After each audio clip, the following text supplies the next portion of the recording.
Alors, Jean-Luc Mélenchon est un homme extrêmement intelligent. On peut avoir parfois des débordements verbaux qu'on n'arrive pas à retenir. Mais Oui, c'est un blog. par Hein, écrit, ouais. puisque effectivement il l'a écrit, il n'y a pas de débordement. Non. Surtout pour un homme de cette intelligence-là. Et là, en réalité, effectivement, il parle à des gens. Ah oui. Il a parlé récemment aux électeurs de Marine Le Pen en disant que Marine Le Pen était une grande humaniste, de soutenir les grévistes.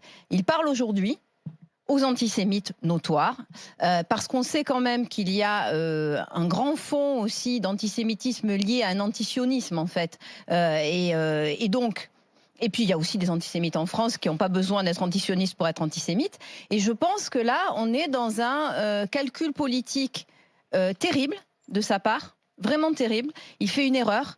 Il y avait des gens qui étaient sincèrement de gauche et qui avaient une grande envie de croire en lui parce qu'il représentait certaines valeurs. Et on se rend compte que depuis qu'il a perdu, qu'il n'a même pas été au deuxième tour de l'élection présidentielle, que derrière, il a raté tous les rendez-vous auxquels il aurait pu être. Souvenez-vous qu'il parlait de la convergence des luttes, etc., qu'il avait voulu à un moment lancer un grand mouvement social. Il l'a raté. Les Gilets jaunes, il les a ratés.